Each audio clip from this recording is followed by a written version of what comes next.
ముచ్చట్లు తీసుకొని చల నడువురిగా ధూమ్ధామ్గా షురు చేసుకుందాం. ఏమాత్రం లేట్ చేయొద్దు.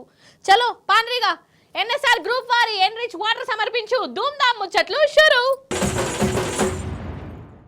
నిజంగా దునియాల మన మనుషులు దేనికి బాధపడకున్నా కష్టాలు ఎన్నొచ్చినా గుండె బండ చేసుకుంటారేమో గాని ఎంటికలు రాలిపోతుంటే మాత్రం వాళ్ళ పానమంతా కలుక్కుమంటదల్లా, నిద్ర కూడా పట్టది. అంతేనా కాదా? అందుకే కాదల్లో జుట్టు రాలకుండా ఎన్నెన్నో నూనెలు, షాంపూలు, క్రీములు, మన్ను మశానం అత్తాన్నాయి. ఇక మొగోళ్ళదైతే ఇంకా పెద్ద బాధనమ్మ. బట్టగుండ అత్తందంటే చాలు ఇక వాళ్ళ రందైతే చెప్పవశం కాదమ్మా యోవలకు. అసలు నన్ను అడిగితే బట్టగుండు ఉన్నోళ్ళు అదృష్టవంతులట. కానీ అదృష్టం లేకుంటామాయే మాకు ఈ బట్టగుండు ఉండనే ఉండొద్దు అని అనుకునేటోళ్ళే చాలా మంది ఉన్నారు. అయినా ఒక్కసారి బట్టగుండు వచ్చిందంటే మళ్ళా మామూలు నెత్తి అవుతుంది అనోళ్ళు చెప్పుండ్రి. విగ్గే పెట్టుకోవాలి. కానీ మన హైదరాబాదులోనోళ్ళ 2 అంటే 200కు బట్టతల మాయం చేస్తాన్రంట. అరే అవంటే నువ్వు అగ చూడుండ్రి ఎంత పెద్ద లైనో. అటెనక ఏమైందో కూడా చూడాలమ్మా మీరు. అది మిస్ కావద్దు ఏమంటున్నా. ఇక చూడురమ్మా. అబ్బో ఆహా ఇగో లైన్ చూడుండ్రోల్లా వీళ్ళందరూ బట్టగుండు మహానుభావులు. 24 గంటలల్లా నెత్తి మీద ఏంటికలు మొలిపించుకునేందుకు ఇగో ఇట్లా లైన్ కట్టిర్రు. అరే అవంటనోల్లా బట్టగుండు పోయేందుకేనుల్లో ఇగో వీళ్ళు ఇట్లా లైన్లు కట్టింది. లాస్ట్ కత్తే అసలుకే ఎసరు తెచ్చుకున్నారు. అయితే మన హైదరాబాద్ పాత బస్తీలా వకీల్ అనేటోడు బట్టతలతో బాధపడుతున్నారా, నా కాడికి రండ్రి, 200 రూపాయలకే మీ నెత్తి మీద ఏంటికలు మొలిపిస్తా అని అడ్వర్టైజ్ చేసుకున్నాడు. ఇక ఇంకేమున్నది, చాలా మందికి బట్టగుండు అంటేనే పెద్ద అంతర్జాతీయ సమస్య లెక్క మారింది కదా. ఇక బట్టగుండు ఓడగొట్టుకునేందుకు 100 మంది వచ్చిర్రు. 200 చదివించుకున్నారు. ఇక వకీలు ఏం చేసిండు, వాళ్ళకున్న ఆయన్ని ఏంటికలు కూడా తీసేసి గుండు కొరిగిండు. అటెనక గుండు మీద ఏదో నూనె రాసిండట.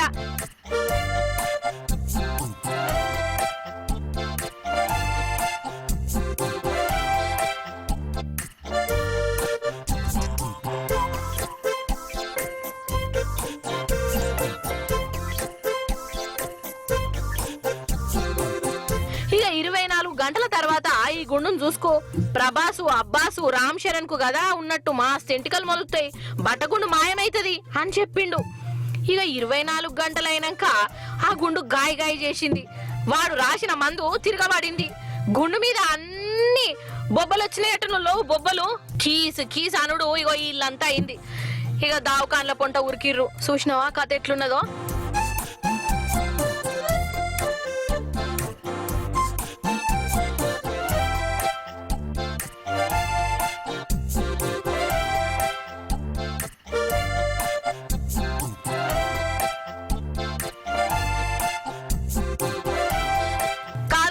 అంటే మీకు కోపాలు బాగా వస్తాయి గాని బయట ఎవడు ఏం చెప్పినా నమ్ముడేనా అనోళ్ళు నాకు తెలియకడుగుతా. బట్టగుండు ఉంటే ఏమైతుంది, అసలు బట్టగుండు పోతుందని చెప్పుడుతోనే రయ్య ఓవుడు. వాడు చేయమన్నది శేషుడేనా? నిజంగా ప్రపంచ కుబేరులే బట్టగుండుతో ఉంటాన్రు. పెద్ద యాక్టర్లే బట్టగుండు మీద విగ్గులు పెట్టుకుంటున్నారు. మరి వాళ్ళ కాడ లక్షల కోట్ల రూపాయలున్నాయి. నిజంగా బట్టగుండు పోతుందంటే అందరికంటే ముందుగానే వాళ్ళు కోట్ల రూపాయలు ఇచ్చి చేయించుకుంటారు కదా. 200కే బట్టగుండు మాయమైతుంది అనుడుతోనే నమ్ముడేందో గాయంతో సోయి ఉండదా. ఏందో ఏమో పో, ఆఖరికొత్తే ఏమాయే బట్టగుండు పోతుంది అనుకుంటే పెద్ద బక్రాలు అయిపోయాయి. ఏ మాటకా మాటేనోల్లా. ట్రంప్ అంటే ట్రంపే పోన్రి, అంతా నా ఇష్టం బాపతున్నాడు. ఎవడు ఎటు పోతే నాకేంది, ఏమైతే నాకేంది, నా మీదళ్ళకి వచ్చిందే నేను చేస్తా, నాకు అనిపించిందే నేను చెప్తా అని అనుకునే బాపతి. అవునా కాదా? అసలు ట్రంప్ సారుకు రందులు, రప్పలు, బాధలు, ఇజ్జతి ఓవుడు అనే ఫీలింగులు ఇవి ఉండే కావచ్చు. అందుకే ఓ దిక్కు దునియానే ఆగమైతుంటే వెనకట కదా రోమ్ చక్రవర్తి ఫిడేలు వాయించినట్టు మన ట్రంప్ సారు కూడా బిందాస్గా ఉంటాండు. పాండ్రీగా అసలు ముచ్చటేందో క్లియర్గా చూసేసొద్దాం. 100, 1000 కాదు, లక్షల మంది అమెరికా జనాలు రోడ్ల మీదకి వచ్చిర్రు. ప్లకార్డులు పట్టుకొని ట్రంప్ మాకొద్దు అని అనుకుంటా ఇగో ఇట్లా నినాదాలు చేస్తాండ్రు. ట్రంప్ సారు వారు ప్రెసిడెంట్ అయినాక అమెరికానంతా ఆగమాగం జగన్నాథం చేస్తున్నాడటనోల్లా. పాలన చక్కగా లేదు, మందిని మంచిగా చూసుకునుడే లేదు, ఆ దిక్కుమాలిన నిర్ణయాలు తీసుకుంటా గోస ఉచ్చుకునుడట. అందుకే ఇగో అమెరికాలో ఉన్న అన్ని రాష్ట్రాలల్లా జనం బయటికి వచ్చి ఇగో ఇట్లా నిరసన చేసిర్రు. ఆగ చూడవు అబ్బర బిడ్డ, అసలు అమెరికా చరిత్రలనే పెద్ద పెద్ద నిరసనట. చూసినవా మోదీ సారు వారి జాన్ జిగ్రీ దోస్తు ట్రంప్ వారి పాలన మీద అమెరికా జనము ఎట్లా కోపం మీద ఉన్నారో.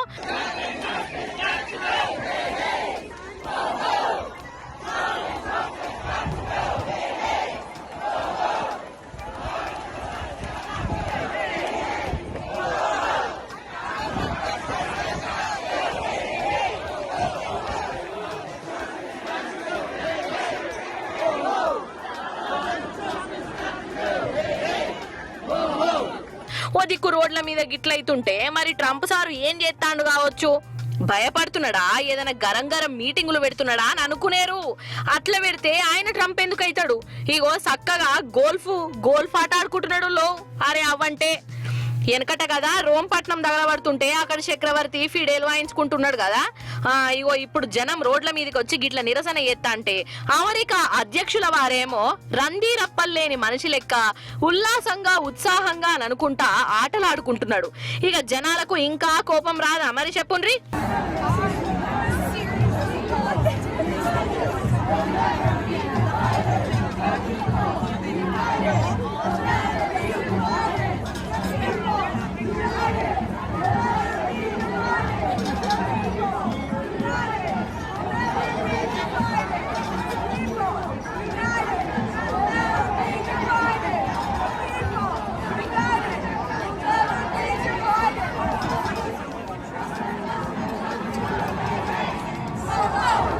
ఈ నిరసన గట్లున్నదా? ఇక ఇంకో దిక్కు సారు వారి పుణ్యాన దునియా అంతటా స్టాక్ మార్కెట్లు ఢబేల్ మని పడిపోయినాయి. లక్షల కోట్లు లుక్సాన్ అయింది.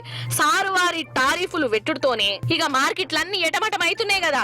సోమవారం నాడైతే ఒక్క 10 సెకండ్లలోనే 20 లక్షల కోట్ల రూపాయలు మాయమైపోయినాయి. ఇక టాటా మార్కెట్ అయితే కుప్పగూలిందంట. నిజంగా ఈ నిరసనలు ఈ మార్కెట్లు కుప్పగూలిపోవుడు చూస్తా అంటే మన తెలంగాణ శాస్త్రము ఒకటి యాదికత్తాందుల్లో చెప్పాలనా? అయ్యో అదేనుల్లా ఏరికోరి మొగ్గుని తెచ్చుకుంటే ఎగిరెగిరి దాన్నిండట. ఇప్పుడు ఈ శాస్త్రాన్ని అమెరికా జనాలు వాళ్ళ భాషలో చెప్పుకుంటున్నారు. ఒక దిక్కు మాహిష్మతి సైన్యం, ఇంకో దిక్కు కాలికేయుని సైన్యం. బాహుబలి సినిమాల ఆ యుద్ధం సీను ఏమన్నుంటదా నల్లా? అసలు 2 బ్యాచీలు ఇయ్యర యుద్ధాలు చేసుకుంటాయి కదా. అగో అసాంటి యుద్ధమే మన వరంగల్ జిల్లా వర్ధన్నపేట మండలంలో నడిచిందొల్లా. అరే అవంటనొల్లా 2 బ్యాచీలు నువ్వెంత అంటే నువ్వెంత, నీ ప్రతాపమా నా ప్రతాపమా అన్నట్టు ఫైటింగులు చేసుకున్నాయి. పాండ్రి మరి మనం కూడా దూరంకెళ్ళి ఆ యుద్ధం సీను ఓ మల్క చూసేసొద్దాం నడుగురి. Face to face, time to time, తగ్గా 4. బాహుబలి లెవెల్ల బిల్డప్ ఇచ్చి కోతులను చూయిస్తున్నారేంది అని అంటారా? అరే మీకు తెలియదు కదా, ఇవి బాహుబలి సినిమాలను మించిన యుద్ధాలు చేసుకునేవిలో 1 కాదు 2 కాదు 60-70 కోతులు 2 గ్రూపులు కట్టినాయి. ఒకళ్ళు ఇంటికి పోయినాయి. ఇక ఆడ చూడాలి వీళ్ళ కొట్లాట. అసలు పెద్ద యుద్ధమే నడిచిందనుకోరా అదురులో.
వామ్మో, అసలు ఈ ఇల్లుగల్లోళ్ళ ధైర్యానికి ఓపికను మెచ్చుకోవాల్సిందే పోన్రి. అయితే వరంగల్ జిల్లా ఇల్లందుల కోతుల రాజ్యం అయిపోయింది. ఆ ఊళ్ళే మనుషుల కంటే కోతుల జనాభానే బాగా ఎక్కువైపోయిందట. నుల్లో అగర్సే కోతులకు కూడా ఓటర్ కార్డు ఇస్తే ఈ కోతులే సర్పంచ్ గానో వార్డు మెంబర్ గానో గెలుస్తాయి కావచ్చు. గట్లున్నాయి. ఇక ఇండ్లలో చొచ్చుడు, ఎగురుడు, దునుకుడు మనుషుల మీద ఎక్కి ఆటలాడు. ఇగో ఈ ఇల్లు గల్లోళ్ళని చూడుండ్రోల్లా పాపం కోతులను చూసుడుతోనే దర్వాజాలు బంద్ పెట్టుకున్నారోల్లా గజ్జ గజ్జ వణుకుంటా. అసలు ఇవి ఒక జాగల ఆగుతే కదా ఆ ఇంటి నుంచి ఈ ఇంటికి, ఈ ఇంటి నుంచి ఆ ఇంటికి గోడలు దునుకుడు, కిటికీలకెళ్ళి అర్రలకు ఓవుడు. అసలు బాహుబలి బ్యాచ్ కి బల్లాల దేవుని గ్యాంగుకు కదా ఎట్లా ఫైటింగ్ అవుతుందో, బల్లాల దేవుని గ్యాంగుకు కదా ఎట్లా ఫైటింగ్ అవుతుందో గట్లయింది. కానీ ఒక్క ఊళ్ళో గిన్ని గనం కోతులేందల్ల అసలు పట్టించుకుంటున్నారా లీడర్లు ఆఫీసర్లు?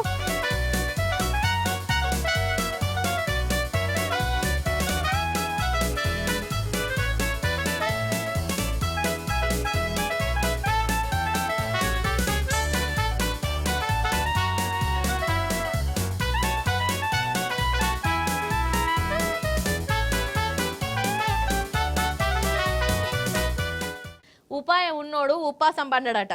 నిజమే కదా నొల్లా. ఏదో ఒకటి చేయాలి, ఏదో ఒకటి చేయాలి, లేకుంటే తిన్నామా, కొలువుకు పోయినామా, మళ్ళీ వచ్చినామా, మళ్ళీ వండుకున్నామా, గిదేనా కథ? కొంచెంలో కొంచెం అన్నా పర్ఫార్మెన్సులు, కళాపోషణలు చూయించుకోవాలి కదా. ఆ గొగ్గట్లనే అనుకున్నాడు వాళ్ళ ఒక ఆయనే డెకోల మంచాన్ని రోడ్డు మీదకి పట్టుకొచ్చిండట. చిత్ర విచిత్రమైన పోకట పోయిండమ్మా. ఆ టెన్కి ఏమైందో మీరు చూడాలి, చూడురి. జోరుగా హుషారుగా షికారు పోదమా, హాయిగా తీయగా. వారెవ్వా, ఈ పోరని పోకడ చూస్తుంటే ఎవర్రా నువ్వు ఇంత టాలెంటెడ్ ఉన్నావు అని తారీఫ్ చేయబుద్ధి అవుతున్నది కదా. కానీ ఏం చేద్దాము, పోలీసులేమో ఈయన మీద కేసు పెట్టే శాలాన్లు రాసే. అయితే ఈయన పశ్చిమ బెంగాల్ అయినే ఏదో చిన్నపాటి నౌకరీ ఎత్తాడు, కానీ తెలివిమంతుడట. ఇక ఈయన ఇంట్లో డెకోల మంచం ఉన్నదుల్లా. ఇక ఈ మంచంలోనే రోడ్డు మీద ప్రయాణం కట్టాలి అని అనుకున్నాడు. ఒక ఉపాయం చేసిండు. ఇంటామె నగలమ్మి ఇగో ఈ చక్రాల మంచాన్ని తయారు చేసుకున్నాడు. సేమ్ కారు ఉన్నట్టే ఇంజన్ చక్రాలు గిక్రాలు పెట్టి ఇగో ఇట్లా రోడ్ల మీదకి వచ్చిండోల్లా. ఎంత దర్జాగా పోతున్నాడో చూడుర్రి.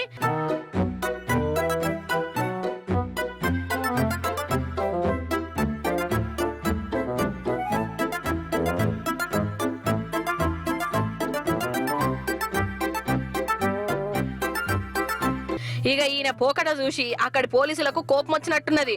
ట్రాఫిక్ రూళ్లు పాటించినందుకు, ఈ మంచం బండికి కాయిదాలు లేనందుకు దాన్ని సీజ్ చేసిర్రు. శాలన్లు రాసిరట. చూసినావా, ఇట్లా తయారు చేసుడు కూడా ఒక ఆర్ట్. కానీ ఆర్టిస్టుల మీద కూడా కేసు పెట్టే. ఈ పోలీసోళ్ళు వేస్ట్. అసలు వేరేటోడు తెలివిమంతుడైతే అసలు ఓర్వనే ఓర్వరు. ఇంత పెద్ద ఉపాయం చేస్తే కేసు పెడతారా అని దోస్తులు గులుగుతున్నారట. మొత్తానికి ఇంటామె నగలమ్మి తయారు చేసినందుకు ఆమె నగలు పోయినాయి. ఈయన మంచము బండి వాయే. ఏదో అనుకుంటే ఇంకేదో అయిపాయే.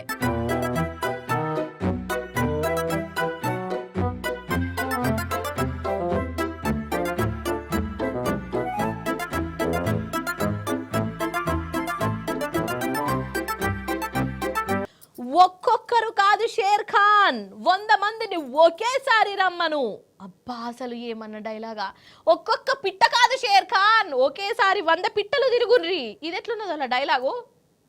బాగా కులిపోయిందా ఏంది? సరే సరే కానీ అయితే మీరు రోబో సినిమా 2వ భాగం చూసినరా నల్లా? అందులో పక్షిరాజు గుండగాడు 100,000 పక్షులు మొగుల మీద ఎట్లా తిరుగుతాయో అలా గ్రాఫిక్స్లో ఏమన్నా తీసిండ్రా అసలు? మరి గ్రాఫిక్స్లో చూస్తేనే గంత పర్షాన్ అయితే ఒరిజినల్గా తిరిగితే ఇంకెంత పర్షాన్ అవుతారో చూడుండ్రి.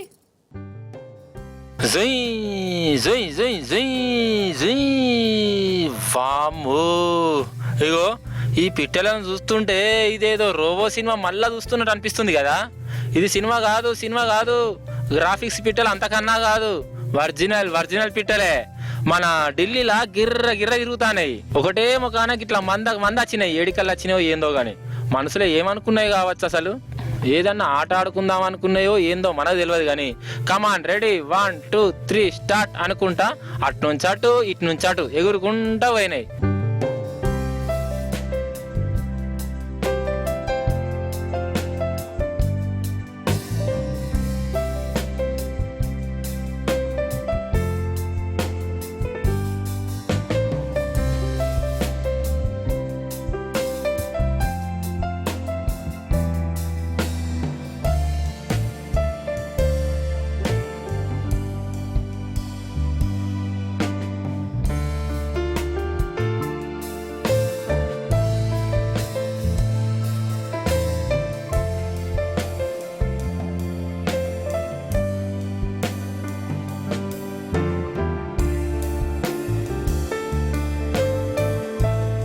కానీ ఇక్కడ చూడు మనం ఇంట్రోలు కదా ఎయిర్ షో పేరుతో యుద్ధ విమానాలు మోల్ మీద తిప్పినట్టు ఇవి కూడా ఒక పద్ధతి ప్రకారం తిరుగుతున్నాయి కదా. మరి వీటికి ఇంతగానం క్రమశిక్షణ ఎవరు నేర్పించిరు కావచ్చు, ట్రైనింగ్ ఎవరిచ్చిరు కావచ్చు. అయినా ట్రైనింగ్లు క్రమశిక్షణలు మనుషులకు కావాలి కానీ జీవాలకు అవసరం లేదు. అవి మనకంటే చాలా తెలివిగల్లాయి, హుషారు గల్లాయి, క్రమశిక్షణ గల్లాయి, అంతకు మించి నియత గల్లాయి. అందుకే ఒక్క మాట మీద ఉంటే ఒక పద్ధతి ప్రకారం నడుచుకుంటాయి గిట్లా.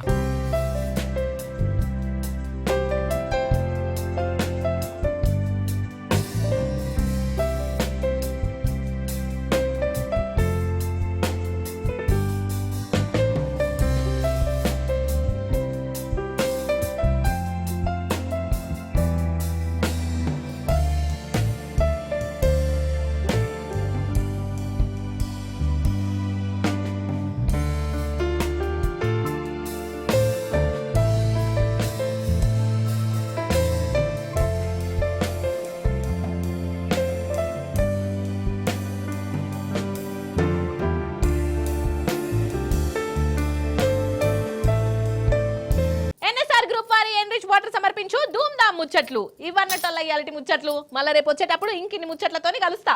అప్పటిదాకా మీరైతే చూస్తూనే ఉండు టీ న్యూస్. నేను ఉంటా మరి. నమస్తే.